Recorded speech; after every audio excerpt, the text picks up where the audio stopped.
and water, the source of life on Earth.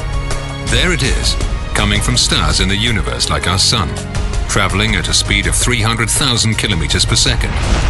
It's there, and we take it for granted. The Sun, our closest star and our main source of light, rises and sets every day. Day turns into night, and night turns into day. But is it that simple? When you gaze at the sky, you marvel at its intensity. Who knows how many stars there are? This question has fascinated scientists, philosophers, and dreamers throughout the ages. One of them was Sir Frederick William Herschel, born in 1738 in Hanover, Germany.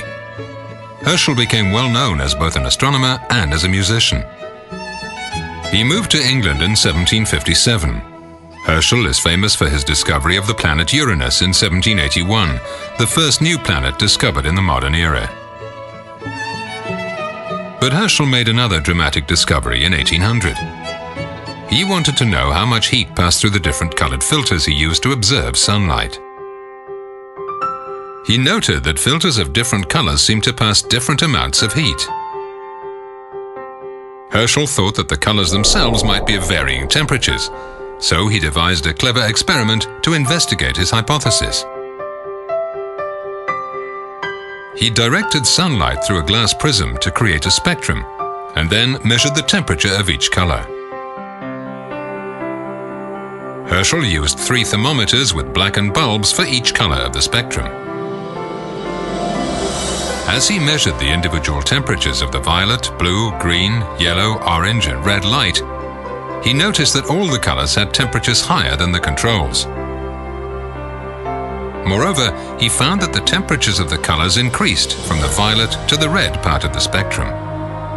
After noticing this pattern, Herschel decided to measure the temperature just beyond the red portion of the spectrum in a region where no sunlight was visible. To his surprise, he found that this region had the highest temperature of all.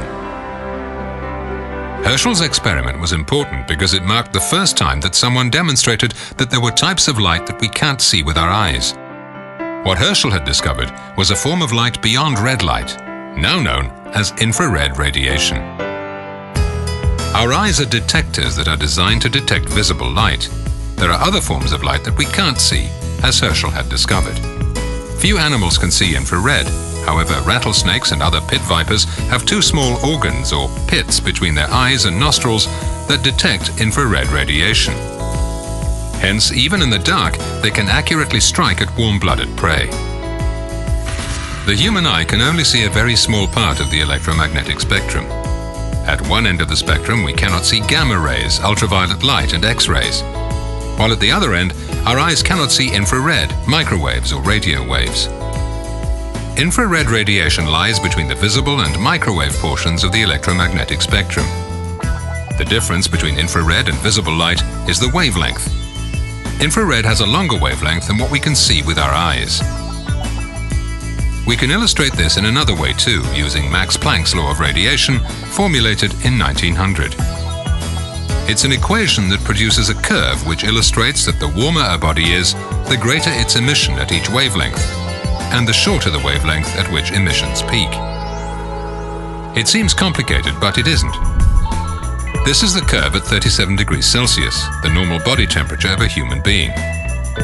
Maximum radiation is emitted at about 9.3 micrometers, and we can only see this radiation with an infrared camera. If the temperature rises to, let's say, 300 degrees Celsius, the temperature of a soldering iron, the peak of radiation moves to about 5 micrometers. We still need an infrared camera to see this.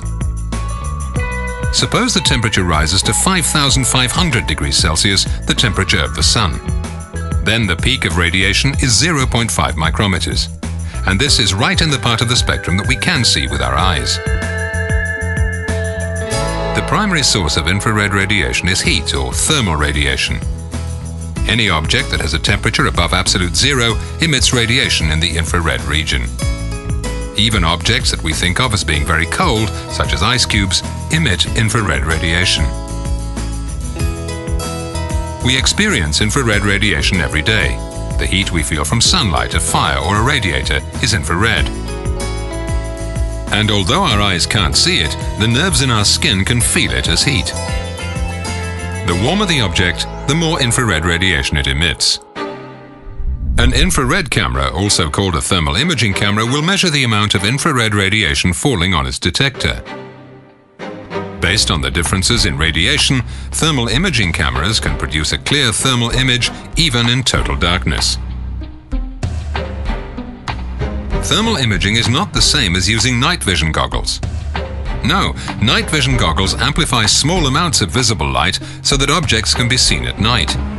They only work if at least some light, like moonlight or starlight, is present. Thermal imaging works by detecting the heat energy being radiated and needs no light at all. FLIR Systems, the world leader for thermal imaging cameras, develops and markets the most sophisticated thermal imaging cameras, both with cooled and non-cooled detectors. Cooled detectors operate in the 2 to 5 micrometer waveband. They contain a cryocooler and are able to detect the smallest details at ranges up to over 20 kilometers. Cameras with cooled detectors like the FLIR Systems HRC can also be equipped with a continuous zoom on the infrared range. Uncooled detectors operate in the 8 to 12 micrometer waveband.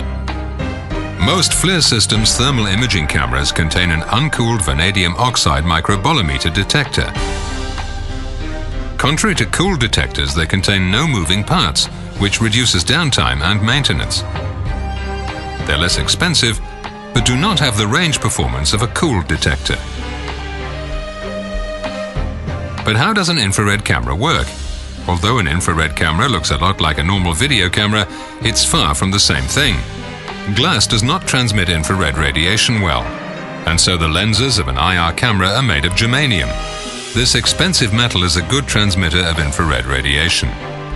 Infrared energy coming from an object is focused by the optics onto an infrared detector. The detector sends the information to sensor electronics to process the image.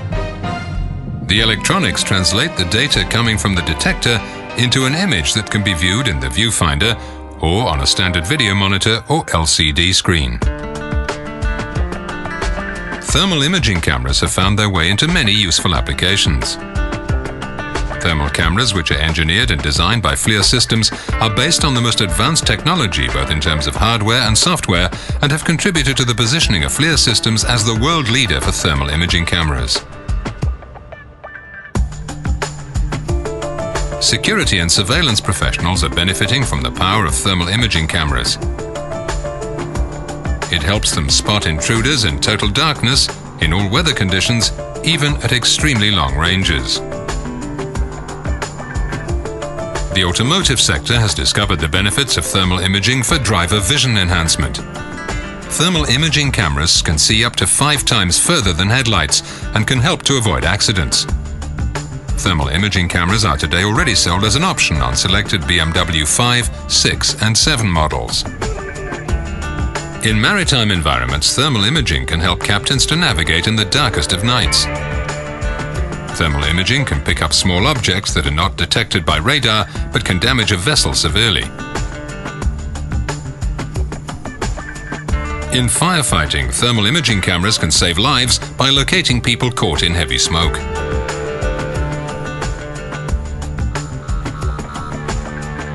Installed in aeroplanes, thermal imaging can help pilots by enhancing the ability to see terrain and other aircraft. Installed in unmanned aerial vehicles called UAVs, thermal imaging allows the aircraft to fly in total darkness and detect targets through smoke.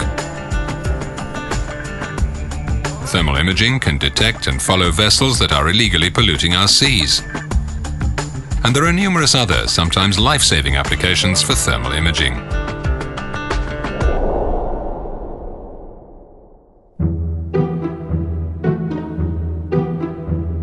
It's thanks to William Herschel's amazing discovery and the never-ending commitment of FLIR Systems to develop the best thermal imaging cameras on the market that we're able to see things in a different light.